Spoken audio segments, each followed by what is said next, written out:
Olá! O Brasil abriga uma das maiores redes de hidrovias do mundo. São 64 mil quilômetros em rios navegáveis. Destes, menos de 20 mil quilômetros são utilizados atualmente para o transporte de cargas e passageiros. Os dados são da Agência Nacional de Transportes Aquaviários, a ANTAQ. Só que especialistas afirmam que a navegação é um tipo de transporte menos poluente e de menor custo operacional do que o rodoviário e o aéreo. A Comissão de Viação e Transportes daqui da Câmara debateu a situação do setor hidroviário brasileiro numa audiência pública recentemente. Nós aqui do Câmara Debate também queremos ouvir os deputados que entendem do tema. Para isso, eu recebo o deputado Leônidas Cristino, do PDT do Ceará, que já foi ministro-chefe da Secretaria dos Portos, e também o deputado Alexandre Lindemeyer, do PT do Rio Grande do Sul, outro especialista no tema. Olá, deputados, muito bem-vindo, deputado Leônidas, deputado Lindemeyer. Eu queria vamos começar com o senhor, perguntando os detalhes dessa questão do potencial hidroviário que a gente tem em termos de transporte no Brasil. A hidrovia é o modal de transporte mais eficiente e sustentável. Por que ele é o mais eficiente e sustentável? Porque ele possui um custo muito menor para a implantação, para a operação e para a manutenção. Isso, no sistema de transporte, é algo que é muito valioso. Mas, infelizmente, o Brasil, ao longo do tempo, não cuidou de fazer um planejamento de ampliação das hidrovias brasileiras. Você falou em 24 mil quilômetros de rios navegáveis. Hoje, nós temos em operação apenas 20 mil quilômetros. Eu falei 64 mil quilômetros, exatamente. Né? Uhum.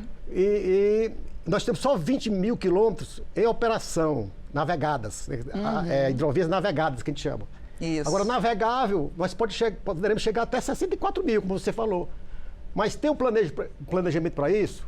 Ao longo do tempo, o Brasil ficou literalmente a ver navios com relação a fazer uma ligação modal entre todos eles, rodovia, ferrovia, hidrovia e dutovia. Infelizmente, a matriz de transportes do Brasil, eu digo muito que ela é desequilibrada, inadequada e ineficiente. São 3 adjetivos pesados, mas são corretos em todos os sentidos. Por que eu digo isso? Porque o Brasil, ao longo do tempo, optou para investir mais nas rodovias. Anteriormente, o Brasil investiu mais nas ferrovias, corretamente. Depois, o Brasil abandonou as ferrovias, investiu muito nas rodovias e agora nós estamos batalhando para o Brasil acordar e fazer com que a gente possa investir muito dinheiro, né, tanto da iniciativa privada como também da União, para que a gente possa descolar, eu diria, as hidrovias, mas ao mesmo tempo devolver as ferrovias anteriores que foram construídas e hoje estão em operação só a metade. O Brasil, Alexandre, só tem em operação hoje 15 mil quilômetros de uma malha ferroviária de 30 mil quilômetros. Isso é muito complicado, isso é muito ruim, porque essa carga vai para algum lugar. Quando você tira a carga... E quase nada para passageiro. Exatamente, né? quase nada para passageiro, só rodoviário. Rodoviário é mais de 98%. Pois bem, aí quando você tira a malha ferroviária, desculpe, quando você tira a malha ferroviária, diminui a malha ferroviária existente de 30 mil para 15 mil, que é o que está existindo hoje no Brasil, essa carga vai para onde? Para as rodovias, já que nós não estamos cuidando das hidrovias. As rodovias não têm capacidade de suportar nem aquilo que ela tinha sob sua responsabilidade. Ou seja, o Brasil tem uma matriz desequilibrada, inadequada e ineficiente. Deputado Lindemeyer, por que o custo é muito menor para se usar o transporte aquaviário? Bom, primeiramente eu quero agradecer a oportunidade, principalmente estar ao lado do deputado Cristino, que já foi ministro, e ele é mais do que... Eu sou, desculpa a expressão, eu sou um pouco metido. Ele é realmente um especialista, um gigante na área. Mas o que eu queria compartilhar com vocês é de que esse país continental, que o deputado Cristino fala com muita propriedade, ele tem uma oportunidade extraordinária de, digamos, integrar os modais, né? Então, quando a gente fala da rodovia, eu vou dar um exemplo do absurdo. Fui prefeito da cidade de Rio Grande, que é um dos 4 maiores portos do Brasil, está na cidade do Rio Grande, o deputado Cristino conhece. E lá chegavam caminhões de soja que vinham do Mato Grosso do Sul. Como assim? Como assim? E ao mesmo tempo, nós ainda na antiga EPL, lá para o 2015, tinha um projeto de consolidação da ferrovia Sul-Norte de Rio Grande até Panorama e de Panorama para cima. Ficou no papel. Depois de 2015, os projetos foram para a gaveta e nós ficamos num limbo em termos de investimento e infraestrutura no país. Então, o que a gente vê agora é a expectativa, primeiro, no que diz respeito não só à hidrovia, mas que haja um plano nacional da ferrovia. Ao mesmo tempo que nós tenhamos essa oportunidade de transcender os 20 mil quilômetros de hidrovias navegáveis para chegarmos avançando de forma gradativa até os 64 mil. E aí poderia dizer, mas estão excluindo os caminhoneiros. Não. Se você tem uma linha tronco, você integra com o caminhão, o custo do frete, o custo do caminhoneiro vai ser muito menor. Então a margem que ele vai ter talvez seja tanto quanto ou mais que ele teria se tivesse que ir até Rio Grande de caminhão, na equação. Então, se a gente conseguir fazer essa equação investindo na hidrovia, na ferrovia, na rodovia, isso não é num estalar de dedos, eu não tenho dúvida nenhuma que a gente vai ter economicidade e, digamos, potencializando as mais variadas matrizes. A economicidade, ela se dá pelos custos que são apresentados, que através da hidrovia, você com as barcaças, você ali transporta centenas de caminhões, dependendo do tamanho do rio. E aí eu entro num outro viés. É a questão do tamanho, eu entro num da outro hidrovia. Viés. A gente às vezes não tem noção. O Rio Grande do Sul tem a 2ª maior bacia hidrográfica do Brasil. Eu, cidadão da cidade, eu não tinha noção do tamanho dos rios. Aí quando um dia eu me deparei do lado do Rio Uruguai, ou em qualquer daqueles rios, é enorme, e a capacidade de deslocamento de carga por ali. Agora, acima de tudo, a gente tem que ver nisso uma grande oportunidade para que a gente possa fazer como outros países fazem. A gente vê lá o rio Mississippi com calado baixo e transporta uma enormidade de embarcações por ali passam. E fora disso tem uma outra oportunidade, que é, aí eu coordeno uma frente parlamentar em defesa da indústria naval. Nós vemos a oportunidade de quê? Mexer com os estaleiros, mexer com a indústria nacional, com os fornecedores de bens, porque está trabalhando com uma outra oportunidade. E aí faço referência... Que já esteve muito bem e hoje está muito parado. E há 6, 7 meses atrás, eu ainda mencionava esses dias com o deputado, nós vimos o lançamento lá em Belém do Pará de um projeto, de um programa de 4 bilhões de reais, o maior investimento na hidrovia nacional, em termos de construção para a hidrovia nacional, para a construção de 400 barcaças, mais 15 navios empurradores, fruto do BNDES, através do Fundo de Marinha Mercante, gerando 10 mil postos de trabalho, mexendo com 6 estaleiros nacionais. O que eu quero dizer com isso? Quanta oportunidade nós temos aí de fortalecimento da indústria nacional, não só no estaleiro, mas, como já disse, toda aquela indústria de fornecedores de bens, mão de obra que se qualifica aqui e assim por diante. Depois eu quero saber os detalhes dessa barcaça, como é que são os empurradores. Mas antes eu pergunto para o senhor, quando não são esses empurradores, qual é o combustível utilizado pela maioria dos barcos e navios que estão hoje nas hidrovias brasileiras? Tem todo tipo de combustível, né? Mas o principal é o bunker, que é um combustível muito pesado e que a maioria das embarcações usa.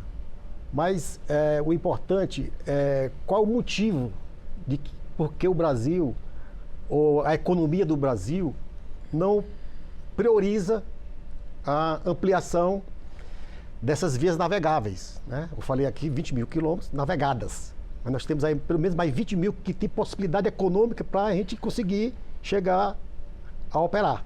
Né? Por quê? Porque diz que não tem confiabilidade o sistema hidroviário. Né? Por quê? Porque o que é confiável é permitir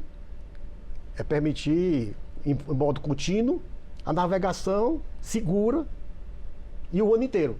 Isso é confiabilidade. Por que nós não temos isso? Porque nós não estudamos isso. Nós temos que estudar a técnica internacional, a ciência, a modelagem. Nós temos para tudo. Porque hoje em dia existem as secas Existe tudo, na região por exemplo, amazônica, por exemplo. Quando você faz o ciclo hidrográfico de uma bacia ou de uma hidrovia, você vai saber a maior cheia, a maior seca e esse meio termo. Com esse levantamento, você faz um modelo para navegar um período constante, como eu falei, de um ano inteiro, uma coisa perene, permanentemente, a navegação, de acordo com a profundidade dessa via, dessa hidrovia. O que faz com que a profundidade dita qual o calado que você vai usar no navio. E pode ter calados flexíveis, de um período A, de um período B, ou de um setor A, de um setor B, ou de um setor C, de uma hidrovia. Nós temos a hidrovia de 2 mil quilômetros. Você pode operar ela num calado menor e pronto. Daria para resolver o problema. Calado para o telespectador entender é a profundidade do navio. É a altura que o navio exige para que ele não bate no chão. Isso. Aí a profundidade é muito maior do que o calado. Ou seja, tem que ser mais profundo ainda, porque se não for igual, ele acaba batendo no chão e é um desastre. Né? Isso, quanto maior o calado de um navio, mais carga ele pode transportar. Né? A coisa das barcaças que o Alexandre falou, dessa comparação com o sistema rodoviário e ferroviário, eu podia citar. Por exemplo, uma barcaça, ela pode levar, vou dar um exemplo aqui de uma hidrovia brasileira. Não são todas que suportam assim, não. Mas de uma hidrovia brasileira, uma barcaça com seu empurrador, ela consegue transportar 70 mil toneladas. É muita tonelada, né? Para essa tonelagem chegar para a ferrovia, eles precisam de 1.000 vagões de 70 toneladas. Só que a barcaça gasta 350 litros por quilômetro para transportar 70 mil toneladas. O trem, com 1.000 vagões, ele gasta 700 litros por cada quilômetro percorrido. Né? Quando vai para a rodovia, quando vai para a rodovia, nós vamos precisar de 2.000 caminhões, né, bitrem, de 35 toneladas. Vai gastar, sabe quantos litros de combustível para percorrer 1 quilômetro? 7.000 litros de combustível. Ou seja, a hidrovia, ela é muito mais sustentável, é bom para o clima, mas acima de tudo é melhor ainda para a economia do Brasil, para que os nossos produtos sejam competitivos no mercado internacional. Isso é básico. E mais, viu, Alexandre? A qualidade das hidrovias é que ela pode carregar grandes volumes e grandes tonelagens, que são produtos homogêneos, de baixo valor agregado, como é os grãos e o minério. Você não pode transportar numa coisa diferente, porque precisa de um volume muito grande, porque o valor agregado é baixo. Ou seja, como é que a gente transporta soja ou minério de ferro lá de Minas Gerais, lá para Vitória, ou então do Centro-Oeste para o Porto de Santos de caminhão? O valor vai o quê? Vai aumentar o valor e os nossos produtos, que têm uma produtividade interessante, importante, vai acabar diluindo-se e nós vamos perder economicamente. Por isso, eu entendo de que nós temos que saber, para a população e para todo mundo que está nos acompanhando, que nós temos tudo para ter uma malha hidroviária de 60 vai demorar muito, pelo menos de 40 mil quilômetros. Porque o Brasil hoje tem uma densidade, existe um controle, um parâmetro internacional que diz que a densidade de quantidade de hidrovia você tem por cada 1.000 quilômetros quadrados de área do país. O Brasil hoje está em torno de 2,2 quilômetros por cada 1.000 quilômetros diária. Um dado. Vamos só só para terminar, senão terminar o raciocínio. A Alemanha, que é um país pequeno e não tem essa estrutura toda. Tem o Reno ali no meio. Tem 20 quilômetros por cada 1.000 quilômetros quadrados. A França tem 15, a China tem 11, os Estados Unidos tem 4, nós temos 2,2. Quando temos a maior estrutura de bacia hidrográfica do mundo, uma das maiores. Proporcionalmente é uma diferença muito grande. Deputado Lindemeyer, como fazer com que isso aconteça de verdade? O que é necessário? O governo, por exemplo, o governo federal, já pensa nessa reestruturação do sistema de transportes no Brasil, levando em conta tanto as hidrovias quanto as ferrovias? Eu vou iniciar a resposta, mas depois o deputado também tem muito conteúdo que possa contribuir.